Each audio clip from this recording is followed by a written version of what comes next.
Hai semua, apa khabar? Sekali lagi saya Mahadevan, seorang peguam beramal di Tetuan Jedib Hari dan Jamil. Topik kita pada hari ini adalah rumah sewa dari perspektif seorang peguam. Mula-mula sekali ya tuan-tuan dan puan-puan, topik kita pada hari ini adalah lebih fokus kepada, bila kita kata rumah sewa ni adalah bagi tujuan untuk sesiapa untuk duduk di rumah ni bagi tujuan kediaman. Dan saya akan menyentuh sedikit mengenai hak-hak seorang penyewa dan hak pemilik rumah. Ini yang apa yang saya akan bincangkan dalam topik kita pada hari ini. Poin kita yang pertama untuk hari ini adalah mengenai isu sublet. Apa maksud sublet? Saya terangkan dengan cara yang ringkas. Okey, contoh, mungkin saya ada sebuah rumah, kamu menyewa daripada saya. Dan bila kamu menyewa daripada saya ini, apa kamu buat? Dalam rumah saya tu mungkin ada 3 bilik. Dan apa kamu buat? Mungkin salah satu bilik ni kamu sewakan kepada kawan kamu yang lagi seorang. Maksudnya kamu sewa daripada saya dan kamu sewakan sebahagian daripada rumah tersebut kepada individu yang lain. Ini adalah tidak dibenarkan kecuali dengan kebenaran pemilik rumah. Ini kita kena ingat. So, kamu tak boleh kata saya dah bayar sewa untuk rumah ni, apa saya nak buat dengan rumah ni adalah hak saya. Saya nak sewakan kepada berapa orang, itu adalah hak saya. Tak boleh. Kamu kena ingat, tuan rumah ni masa dia menyewakan kepada kamu, dia ada melihat profil kamu, ada melihat kedudukan kamu, personality kamu dan sebagainya, dan bersetuju untuk menyewakan rumah ini kepada kamu. Tetapi apa yang tuan rumah sangka lain dan apa yang berlaku adalah benda yang berbeza. So ini adalah kamu kena ingat. Sebab tidak ada, ataupun saya boleh kata kebanyakan tuan rumah tidak akan suka atau tidak gemar apabila penyewa menyewakan sublet kepada individu yang lain. Sebab individu yang baru yang datang kepada rumah ni, dia tak tahu orangnya jenis macam mana, sama ada akan berlaku sebarang kegiatan jenayah ataupun individu ni boleh menjaga kebersihan rumah tersebut. Ini adalah semua faktor-faktor yang seorang pemilik rumah harus mengambil kira. So oleh yang demikian, pada kebanyakan masa sublet adalah tidak digalakkan atau tidak dibenarkan. Tetapi jika kamu masih bertegas kamu nak sublet, mungkin kadang-kadang ni mungkin ada senario lain. Mungkin kamu adalah seorang pelajar, kamu ingin menyewa rumah ni tapi rumah tu terlalu besar untuk kamu. So kamu dengan beberapa orang kawan kamu ingin menyewa rumah itu untuk kegunaan untuk sebagai satu kediaman, tetapi setiap seorang kawan dapat seorang bilik lah. So sebelum kamu menyewa, kamu kena terangkan apa yang kamu nak buat kepada pemilik rumah. Jika pemilik rumah bersetuju, kamu berdua setuju, tidak ada isu. Kamu boleh sublet, kamu boleh teruskan apa yang kamu nak buat di rumah tu, itu kamu boleh buat lah. Ini kamu kena tahu. Okey, poin kita yang kedua untuk hari ini adalah mengenai bil-bil utility ataupun bil elektrik, bil air dan sebagainya. So, apa yang akan berlaku? Okey, dia macam ni. Bagi pemilik rumah, apa yang dicadangkan adalah bila ada penyewa, kamu tukarkan nama pembayar ataupun nama atas bil air, bil api ni kepada nama penyewa kamu. Kenapa?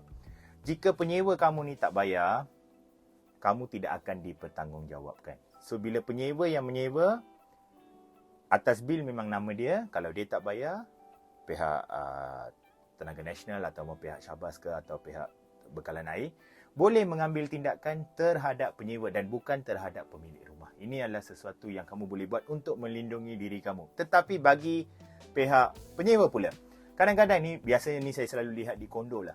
Okey, apa yang akan berlaku kadang-kadang ni, dia akan bagi sewa. Okey, sewa bulanan adalah mungkin 1,000. Tapi dalam 1,000 ni akan merangkumi bil air, bil api, bil elektrik, semua ni akan dimasukkan sekali. So maksudnya tak perlu bayar 2-3 kali. So kalau kamu nak guna kurang ke, guna tinggi ke, bayaran kamu tetap RM1,000 kepada pemilik rumah. So bila berlaku situasi sedemikian, kamu sebagai penyewa janganlah tukarkan bil air, bil api tu kepada nama kamu, sebab tak betul.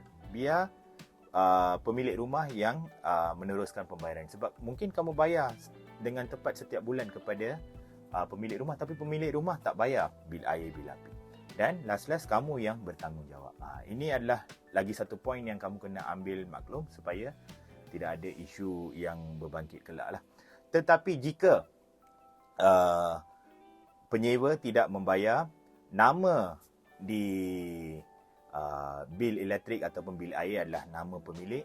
Pemilik adalah orang yang bertanggungjawab akhirnya. So pemilik tidak ada cara lain kecuali membayar bil api dan bil elektrik. Tapi lepas bayar tu, kalau nak saman balik penyewa sebelum ni, itu dibenarkan. Tapi leceh lah, makan kos, makan wang, makan masa. So ini adalah sesuatu yang kita boleh elakkan. Okey, poin kita yang seterusnya untuk hari ini adalah dari segi perjanjian itu sendiri. So, biasanya bila seseorang ni menyewa rumah, pada kebanyakan masa ramai yang beranggapan bahawa tidak ada keperluan untuk menyediakan satu tenancy agreement ataupun satu perjanjian untuk menyewa rumah tersebut. Tapi nasihat saya di sini adalah, mungkin kamu berpendapat bila kamu buat perjanjian ini, ianya akan menambahkan kos terhadap kamu. Betul, itu memang betul. Memang ada kosnya. Tapi saya nak ramai faham, kos tu bukan tinggi. Kos tu adalah sesuatu yang minimal, sesuatu yang rendah. Tetapi perjanjian ini akan melindungi kepentingan penyewa dan juga pemilik rumah. Sebab dalam perjanjian tersebut, apa yang boleh buat dan apa yang kamu tak boleh buat akan dinyatakan untuk kedua-dua orang pihak. So, ini adalah sesuatu yang bila dah ada perjanjian itu, sebab bila kamu buat tenancy agreement ni menggunakan peguam contohnya, kamu boleh minta peguam untuk memberitahu atau menasihati kamu apa yang kamu boleh buat di rumah ni dan apa yang kamu tidak dibenarkan untuk buat di rumah ni. So, bila ada perjanjian yang sedemikian rupa, bila ada konflik, bila ada isu, pihak-pihak boleh merujuk kepada perjanjian dan banyak isu boleh diselesaikan. Tapi masalahnya ni, saya faham ramai di luar sana yang susah, tidak ingin menanggung kos tambahan untuk membuat tenancy agreement. Tetapi, saya ingin ingatkan, kamu bukan nak duduk di rumah tu untuk sebulan dua. Pada kebanyakan masa bila kamu menyewa rumah, paling kurang pun kita cakap pasal tempoh 2 tahun, 3 tahun, 5 tahun, 10 tahun dan sebagainya. So, bila kamu nak duduk lama di rumah tersebut, pastikan kamu ada satu perjanjian. Kamu susah sedikit di hadapan, tapi lama-kelamaan perjanjian ini akan melindungi kamu dalam jangka masa yang panjang. Ini adalah sesuatu yang kamu kena ingat. Poin kita yang seterusnya adalah, apabila kamu menyewa rumah ni, topik kita pada hari ini adalah bila kata rumah ni, saya merujuk kepada bagi tujuan kediaman, residential purposes. Tapi bila kamu menyewa rumah ni, tapi kamu gunakan untuk kegiatan yang lain. Saya bagi contoh. Mungkin niat kamu ni mungkin kamu adalah seorang, kamu ada salon, kamu pandai gunting rambut contoh. So, kamu menyewa rumah ni, memang betul niat kamu nak duduk di rumah tu, kamu nak tinggal di rumah tersebut. Tapi salah satu bilik ni kamu convert untuk menjalankan perniagaan. Untuk orang datang gunting rambut, buat salon, buat apa yang sepatutnya dan sebagainya. Tetapi, bila kamu menggunakan rumah ini bagi tujuan perniagaan, kamu telah melanggar syarat. So, bila rumah ni, perjanjian asal adalah untuk bagi tujuan kediaman, kamu tidak boleh gunakan rumah ini untuk tujuan perniagaan. Tak kisah perniagaan jenis apa sekalipun. Kalau kamu masih nak buat, sebelum kamu buat, dapatkan persetujuan daripada pemilik rumah. Sebab jika pemilik rumah dapat tahu, pemilik rumah boleh mengambil tindakan terhadap kamu. So, kamu tidak boleh mengambil satu posisi di mana rumah ni, macam saya sebut awal-awal tadi, rumah ni saya dah sewa. Kalau perniagaan ni bukan saya bagi orang lain, saya sendiri yang menjalankan perniagaan ni. So, ini adalah hak saya, itu bukan hak kamu. Ini adalah sesuatu yang kamu kena faham. Sebab kamu menyewa rumah tersebut bagi tujuan kediaman, tapi kamu gunakan bagi tujuan perniagaan. Saya bagi contoh lah. Saya bagi contoh yang ekstrim sikit supaya orang senang faham. Kamu sewa rumah ni, pemilik ingatkan kamu nak duduk di rumah tu, tapi kamu bela ayam dalam rumah. Dalam rumah kamu buat kondo ayam, kamu bela ayam. Boleh ke? Kalau kamu sendiri pemilik rumah, adakah kamu akan berpuas hati? Sudah tentu kamu tidak akan bersetuju dengan hal-hal sedemikian. Tapi ini adalah contoh ekstrim lah. Orang kita pun tak adalah sejahat mana macam tu. Tapi saya harus memberikan situasi yang lebih ekstrim supaya orang lebih mudah faham.